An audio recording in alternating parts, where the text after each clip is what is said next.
Shalom, peuple de Dieu, de partout où vous êtes, de partout où vous nous suivez, alors que la grâce de Dieu surabonde dans votre vie ainsi que dans votre famille. Alors, c'est pour votre émission Devant les trônes qui vous est proposée par les forums des jeunes chrétiens évangélisant pour Christ. Mais dans ces numéros, nous allons parler d'un élément très important et très capital qui parfois échappe à plusieurs personnes. Je suis dans le psaume chapitre 133, du premier verset au troisième verset, où il est écrit « Il est agréable qu'il ait lu des frères de demeurer ensemble. C'est comme lui qui quitte sur la tête d'Aaron, descend sur la barre, va jusqu'au bord des vêtements. » C'est là où Dieu répond la vie éternelle, sa bénédiction. Dans ces passages, le prophète David nous parle selon le cœur de Dieu et il dit qu'il est indispensable pour des frères de demeurer ensemble. Il est important, nécessaire, indispensable pour ceux qui sont appelés des frères de demeurer ensemble. Si lorsque la Bible parle des frères, il ne parle pas que des frères biologiques, mais il parle aussi des frères tissés d'une nouvelle lignée ou d'une nouvelle lignée et qui est la lignée spirituelle. Dans l'émission passée, nous avons parlé qu'il y a une nouvelle famille qui a été créée à la croix de Golgotha, parce qu'à la croix, il y a eu effusion du sang et nous avons créé en cette œuvre de la croix, ces sangs nous est transfusé en nous tous. De partout nous sommes quand nous croyons en Jésus, alors nous devenons frères. Et parce que vous êtes frères ou parce que nous sommes frères, tous les chrétiens du monde entier, nous devons demeurer ensemble parce qu'il est très important. Bien aimés dans le Seigneur, j'aimerais vous dire une chose qui est très capitale. C'est que les sangs divins est plus fort que les sangs biologiques. La fraternité qu'on peut tisser à travers les sangs biologiques est bon, mais la fraternité tissée à travers les sangs divins est encore plus mieux. La puissance des sangs divins par rapport au sang humain s'est fait voir dans la Bible. Parce que lorsque les premiers sangs humains qui a coulé, les sangs, celui qui était c'est les sangs d'Abel, il a gardé les hommes dans la condamnation. Pourquoi? Parce que lorsqu'il a coulé, il a créé vengeance. Mais lorsque le sang divin, qui est celui de Jésus-Christ, a coulé, a arrosé la terre, il n'a pas créé vengeance, mais il a créé rédemption. Voilà pourquoi nous disons que le sang divin est plus fort que les sangs biologiques. Et d'ailleurs, Caïn a tué son frère Abel. Pourtant, ils étaient liés par un sang humain. Mais bien aimé le Seigneur, Pierre ne pouvait pas du mal à Paul. Pourquoi? Parce qu'ils étaient tissés non par un lien humain, mais plutôt par un lien divin. Alors, j'aimerais vous dire, Église du Seigneur, que vous soyez de l'Asie, d'où que vous soyez, nous sommes tous des frères. Et parce que nous sommes des frères tissés par un sang divin, nous devons demeurer ensemble, devons être ensemble, communier ensemble. Mais les gens ne peuvent pas demeurer ensemble s'ils ne sont pas unis. Tant que nous ne serons pas unis, alors nous ne pouvons pas demeurer ensemble. Et quand nous ne demeurerons pas ensemble, nous allons en d'autres termes rejeter la volonté de Dieu. Nous ne serons pas dans les plans de Dieu. Parce que les plans de Dieu pour des frères, c'est que nous puissions demeurer ensemble. Et qui peuvent demeurer ensemble? On ne peut pas demeurer ensemble si nous ne sommes pas unis. Et il n'y a pas d'unité sans les liens appelés amour. C'est l'amour qui crée l'unité. C'est l'amour qui crée l'unité. Ô Église de la francophonie, Église du monde entier, où est passé l'amour dans nos cœurs? Où est passé l'amour dans nos cœurs? Aujourd'hui, on peut s'empoisonner les uns les autres, on trouve normal.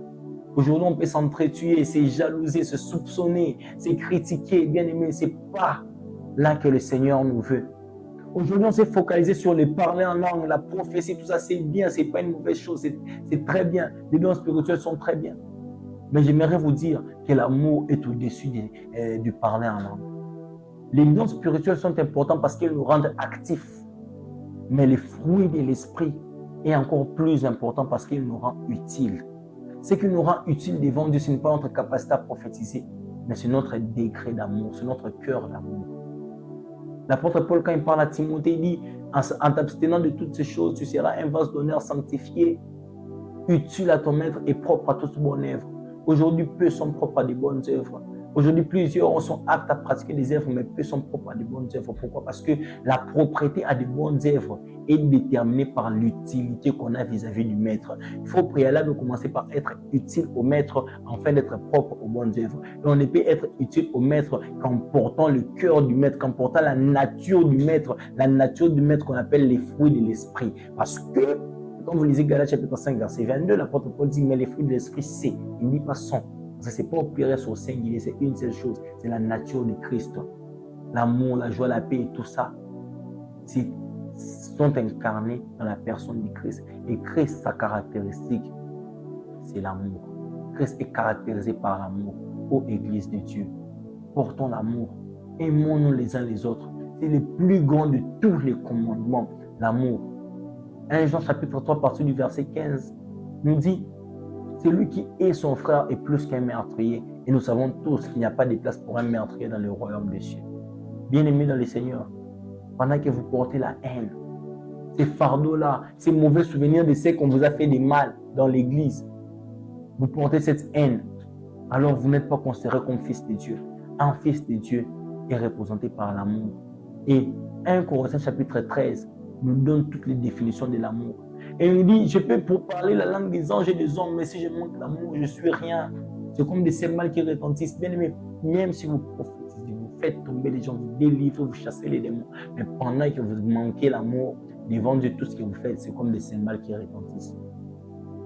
Vous devez être caractérisé par l'amour, parce que c'est là que le Seigneur nous attend.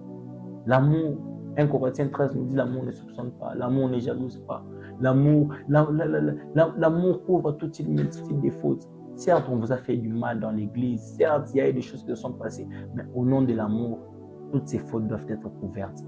Au nom de l'amour, acceptez de tout mettre de côté, que ça devienne le passé et que vous commenciez une nouvelle vie. Le Seigneur veut que nous demeurons dans l'amour, dans l'unité. Bien-aimés, l'amour produit des grandes choses. C'est l'amour qui nous a apporté le salut. Sans amour, on n'allait pas parler du salut. C'est à cause de l'amour qu'aujourd'hui nous sommes sauvés. Alors, étant enfants de Dieu, portons cette caractéristique de Christ. Aimons-nous les uns les autres comme Christ nous a aimés.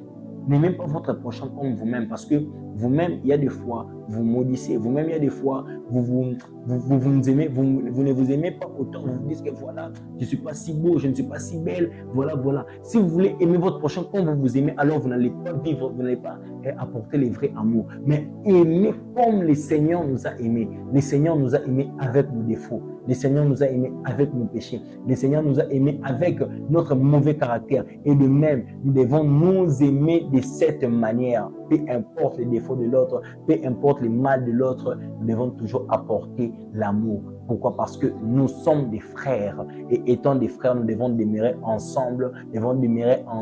Pour que dans cette unité, il y ait des choses qui se passent. Le Seigneur agit toujours dans l'unité. L'unité impose les règnes de Dieu. Par contre, la division repousse les règnes de Dieu et attire celui du diable. Église du Congo, Église de la francophonie, Église du monde entier. Nous voulons demeurer puissants. Nous voulons faire de grandes choses et nous voulons plaire au cœur de Dieu. Au-delà de tout, nous voulons être utiles à Dieu.